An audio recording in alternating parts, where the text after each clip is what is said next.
bayimbi bannange neyaziza okuweebwa omukisa guno okwogerako gye muli.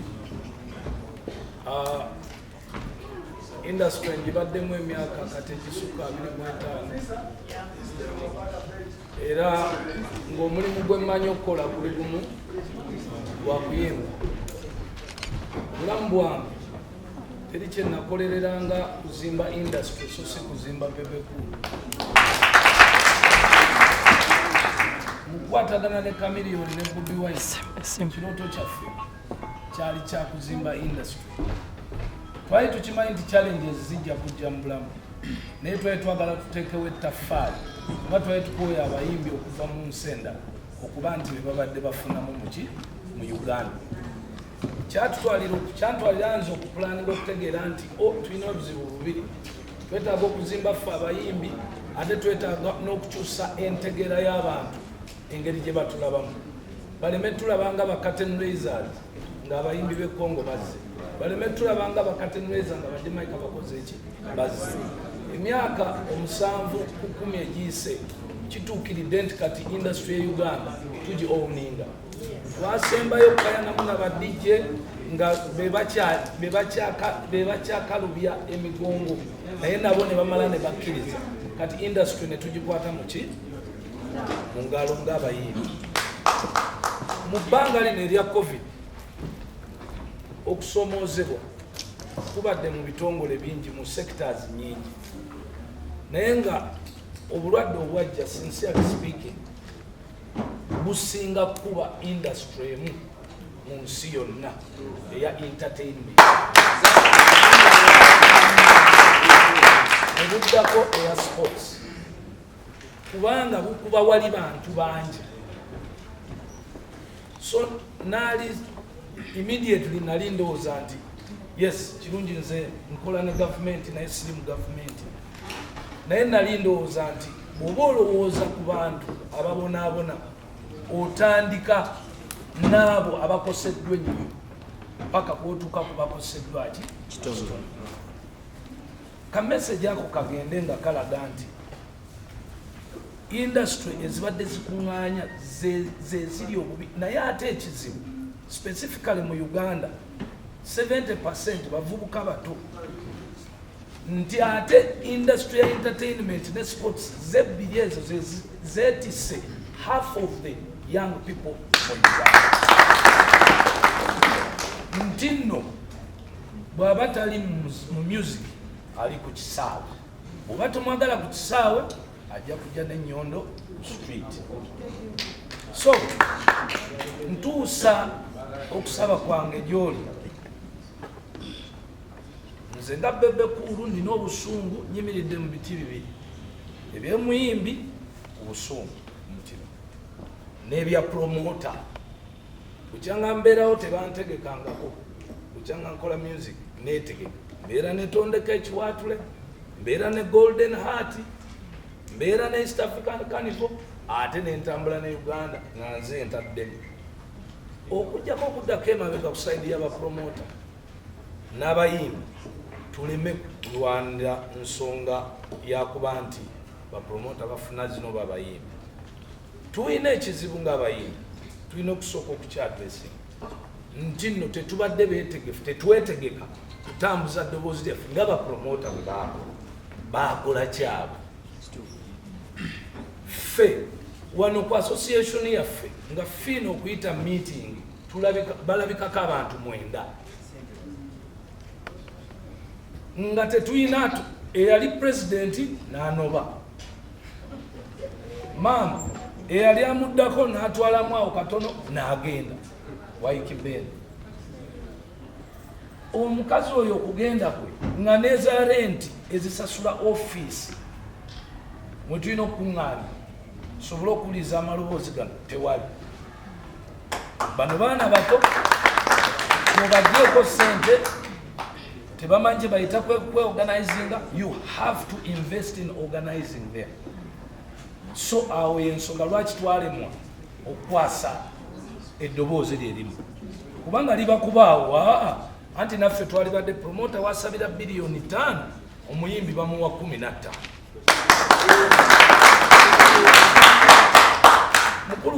industry eno erimu unions associations nyingi, mulimu ba DJ, abayimbi, abawandiisi, ba producer, naye section esinga obunene y'abayimbi. Tuyinza okuba nga tuwera emitwalo nga 3 mu Uganda n'okusuba abamaze okumenya okuyingira.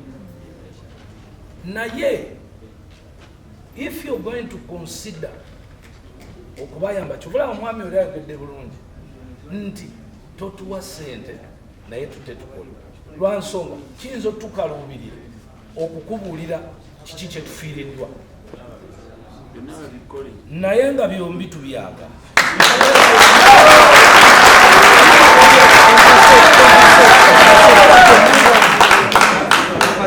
Ng'omuyimbi w'obekulu byombi tukola ki? Lwaki tubyagala?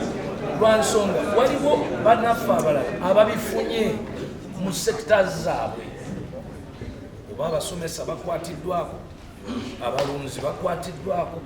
Kati bano ffe tuyimirira ku stage, ffe tulina ba followers ngera bwagambye, naye abatutegeka bakwatiddwako, naffe tukwatibweko. Naye in consideration nti 2 points tuli bangi, we could be 100 times more than promoters by number. Now nja kudifendingako katono kukyaba promoter. Promoter akwata sente nyingi omulundi gumu n'ateeka mu kivu. Most of the time bifa, sometimes bikora. Uganda siwe wano wetukola ennyo ki esente, but we try. Livingstone oyo ayingidde ebivulu. Livingstone oluusi mbeera ku simu ne mukubira nga neeraliikirira oba esente ze zinaakola ki zinaavaayo. Maybe on that purpose and because they are organized, ekyo kyabwe.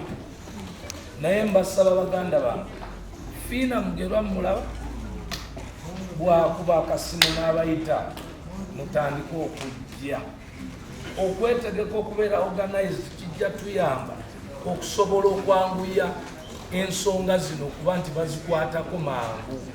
Talina bwe bazikwatako. Kati tulina abantu eyo abaturepresentinga be mutaasindika, temwabasindika.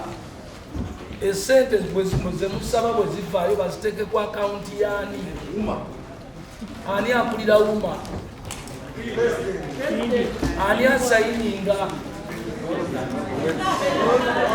So okusaba kwange okubadde kusinga obukulu kubasaba kuwuliriza mukyalo oyo, okubasaba okuba nti UMA bwe bayita mujjenga. Tufunye omukyalo ono waali watuufu. Abayimbi tubeera nnyo tukayana tukola ki, naye tuwulirizeeko ku ba ofiisi ya UMA emu bweti, tujja kusobola okulwanyisa obuntu buno tulumaleewo. Olina ekisembayo muli bato bange, azimbayo ka studio eyo, tuli mu bwavu, nze yanterako ettaffaali. Naye bwe najja nabagamba nti wabaayo omuyimbi, kuba kati byakuteekamu ate tetuyina sikekyo, wabaayo omuyimbi naye ng'olina producer wo, oyinaye wange essaawa z'omeka?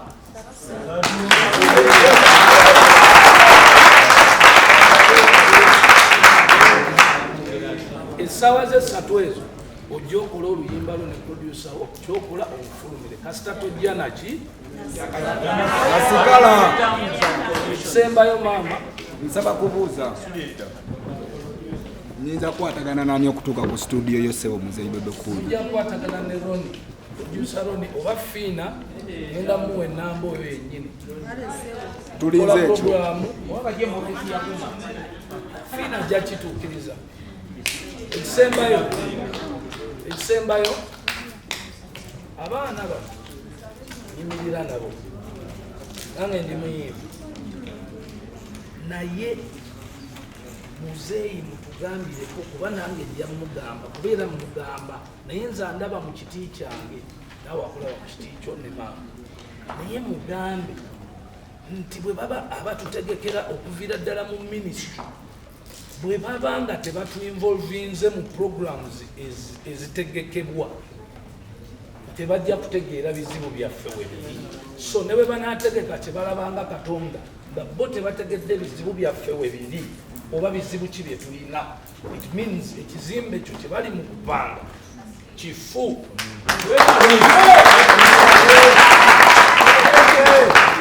So entegeka mmanyi nyingi ezigenda maaso baganda bange ekyo mmanyiko era situulayo muzimitigi kuba siitibwa naye bwe banaaba tebatuyise in general nti what are you building kino mukizimba kitugulakulanya industry y'abayimbi singa temuinvolving abaana bano muse okuviira ddala wasooka ene wasemba mu byenzibe ssente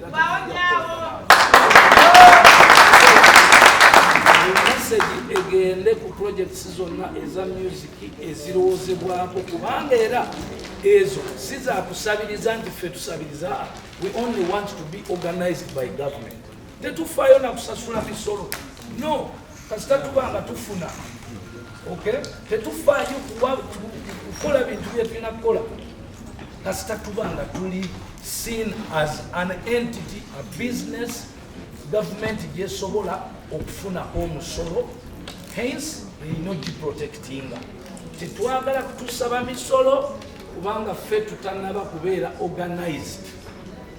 Gavumenti tenaba tutunuulira kyaddayoko katono emabega kirabika tukyalimu oluyaayi lwe balowooza naye ng'omwana yakubye oluyimba lumu mu covid nga lusobola okutabulatabula budget ya ministry namba eya covid.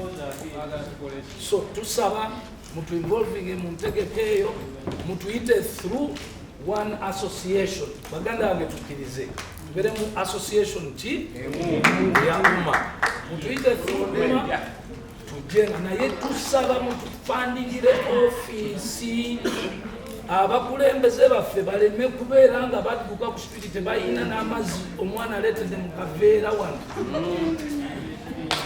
Fund it officially tubeere nga tulina gye tujja okuteesa. Ebale nnyo mubalire mwakitandika n'amaanyi gamwe mulimu abeekirugera n'ekifuba naye lwaki bano abaana abato okubaleetera okulowooza nti no gavumenti erina okuba nonookuba kiki mu bisawo. Ekibuuzo kirungi naye njagala ndifaringe nti abaana abato bawe chance okumanya nti baba bato tebasa kutegeera nga bantu bakulu. So ne baba babikolera mu nsobi at least blame it on the fact that bakyali bato tebanategeera nnyo ate ne entegeera eva ku experience nti tebayinza kutegeera bintu bye batannayitamu. So okunenya okusooka ne kudda ebbali kyenyinza okugamba kiri nti enensi Uganda ng'eggwanga tukulaakulana. Industry eno si bwe yali. Industry eno ekulaakulana side bbiri ey'abayimbi n'ey'abawagizi. Twerabira nnyo side y'abawagizi nti editamininga nnyo kiki abayimbi kye balowooza ne kye bagenda okukola. Ffe pressure mu bato oba abakulu teva ku side yaffe eva mu bawagizi. Jjukira abawagizi ate bo tebakyuka ate bye tukola bye bibakola ki bebakyusa. So government fe abalina experience yaffe tugijje wano e Uganda.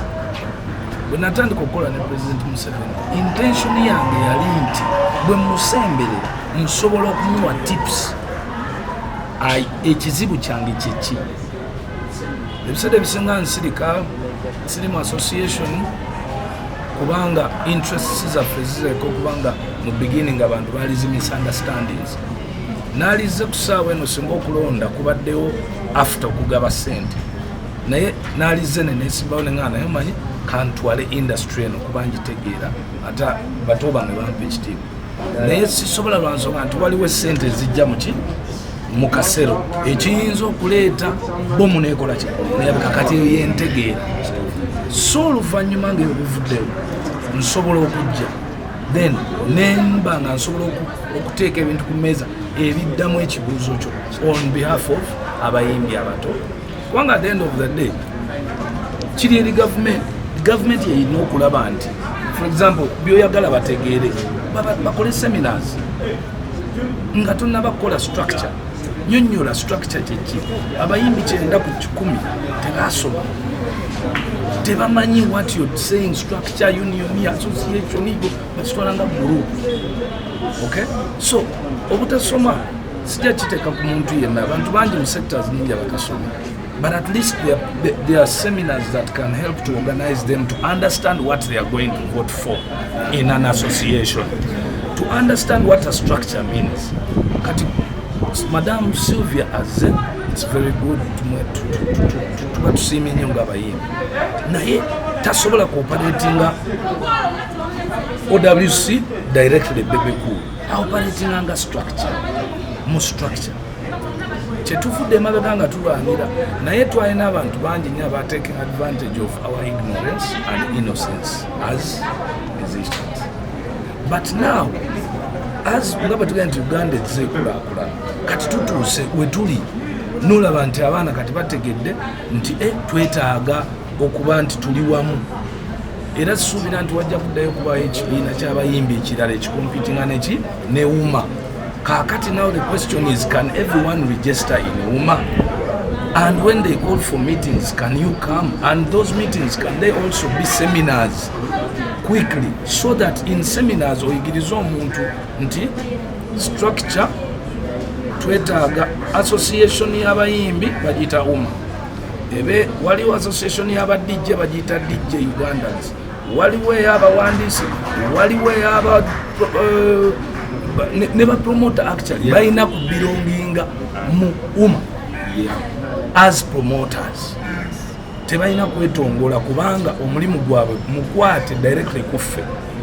Okitegedde? So tebabba bo kyebakoze engeri associations zonna gye ziteetegeka okuforminga a union eno waggulu room etuddemu abakulembeze abavudde mu different associations abateesa forum. Oba kitegeera kugamba bintu bingi. You do a seminar, abaana bano ne bategeera, bwe bategeera ne bamaawo kakati okusindika omuntu ono twetaagamu esimbu ku level ddako okusindika omuntu ono twetaaga yasoma, kubanga togenda kusindika muntu just because mumwagala bwagazi nga tategeera kyagenda kukola. Era ekinaavaayo ebintu byonna bijja kuddanga nga bifu. So entegeera yange sofa ndi musanyufu nti temugenda kubayo meeting ndala ya association ndala y'abayimbi. That is the most important. Then tufuuke serious ng'abayimbi. Bangi beesimbyewo biki naye ne bwe bwagamba nti nja kubeera president wa UMA, manyi sigenda kuba discouraginga, but bannange beera president, tusaba okwesimbawo ng'ojaawo okitegedde.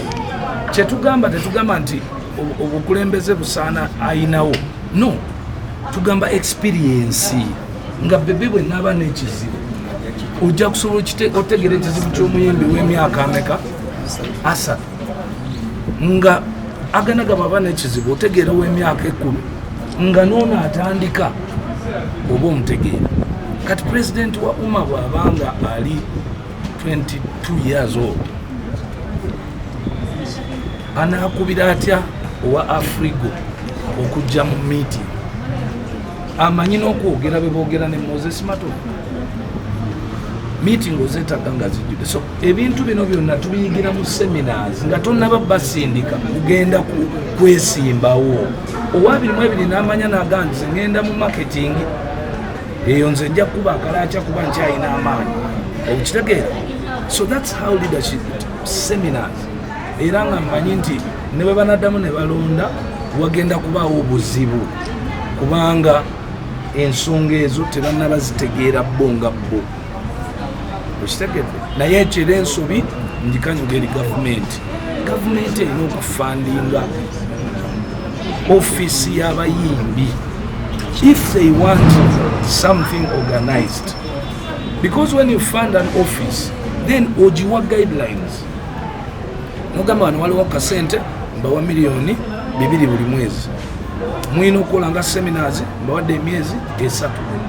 Mukole seminars muyigirize abayimbi government protocol okolagana ne government sector yonna kiba kitya muli eno munenya abalimi bayita mu structure okufuna sente mu government muli eno mwogera ku basawo naye waliwo structure waliwo ebintu ebitambula esente okusobola okutuuka mu basawo naye ffe abayimbi tulowooza nti wagamba Museveni agamba abayimbi mbawadde biliyoni 2 abayimbi tebamanyi nti ziyinza n'okumala emyaka 15 olw'okubanga gavumenti esaziteeka ku akawunti ya fiina oba eya bebe oba eya ganaga zirina okuyita mu paalamenti balina okubiteesaako bifeeyo bigende mu ebyo abayimbi tebabimanyi. How do you do that nga osoose n'obayisa mu seminars ne bamanya mujjukire natandise ngamba nti 9 ku 10 abayimbi baffe tebaasoma.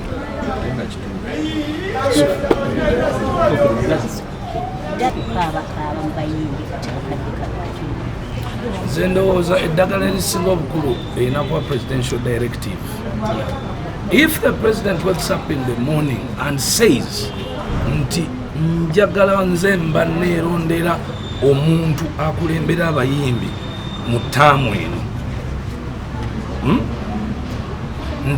nti agenda mwerondera, kitegeeza nti nno buli muntu yenna, buli muyimbi kabe waggulu kabe walira kabe waki ajja kuba amanyi omuntu oyo omu omukulembeze gwakoze eki. Kati ng'ekizibu kye kiri kimu nti pulezidenti yatuwa omuntu akola naye, so ebizibu byaffe bigenda kutuuka. So structure zitandikire ku muntu oyo okudda wansi.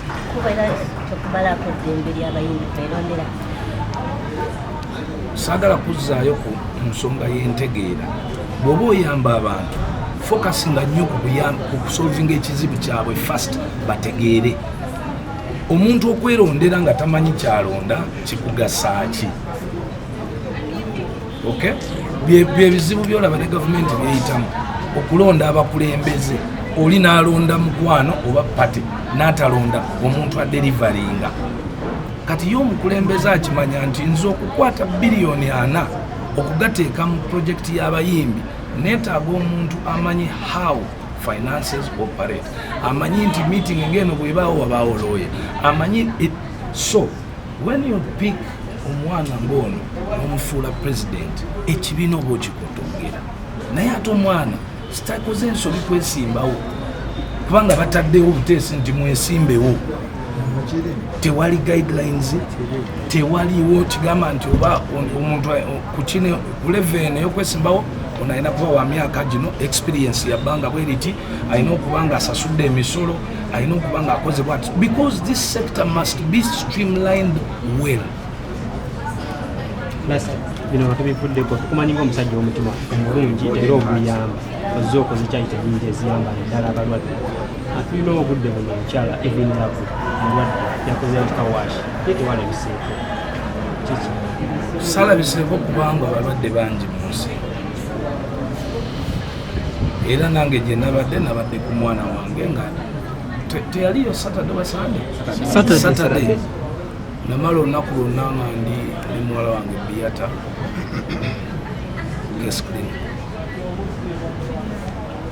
byalwadde byesijja kutogera naye abantu balina ebintu bingi bye bayitamu.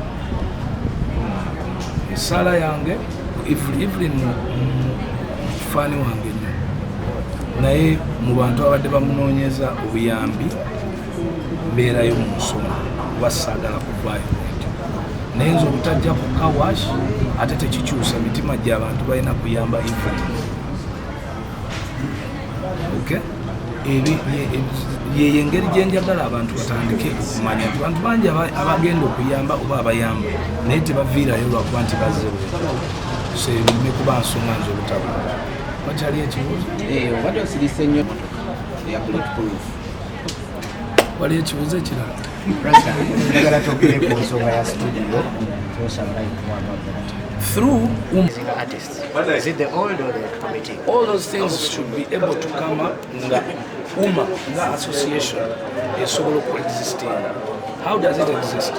In a budget egibeezaawo office wise president wa asobola okubeerawo running female president ku center obuprintinga yalinga abujja mu nsawo obuprintinga empapula zaweerezaki abayimbi amafuta nga yeesasulira. Okay. Waliwo lwe bafunako help emu miliyoni nga 10-15 eza rent. But an office that runs the biggest sector of entertainment in Uganda must be looked at separate and different. Okay? Omuwala n'atukanga n'ankubira ngamba Rasta nina okugenda mu bayimbi b'eggulu, nina okugenda mu bayimbi naye ssente azijja mu ki? Musawoze. That's why kugambye nti okutereeza bino omukulu yalina okulondayo omuntu omuwali, then omuntu oyo bano bajja mumuwuliriza, then omuntu oyo n'agenda mu ministry ya gender and culture nepresenting, and then gender starts to discuss directly n'omuntu oyo, then omuntu oyo n'agenda discuss nga directly n'abayimbi be, and then start creating structures based on executive decision. Kiringa president wanagamba kafi wa sawa 3 buli muntu n'agenda akola ki ebaka. We need that. Then later on democracy will come in play when the people are a bit nga bayizeemu akatonda. As a mentor, as a father, your last words to the upcoming fresh rising stars of Uganda? It is my greatest essanyu to see the music industry of Uganda where it is today, because that's what I work for. So many young kids, so much talent. To be organized. Now, I would have studios in Nakola, I would have done any other business. I would have gone investing in soccer, because that's another big sector here. But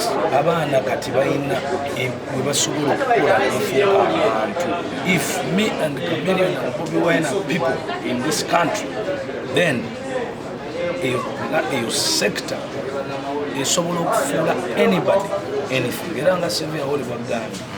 Okay? So, ndi musanyufu kyembasaba bonna bafube okweregisteringa mu umma.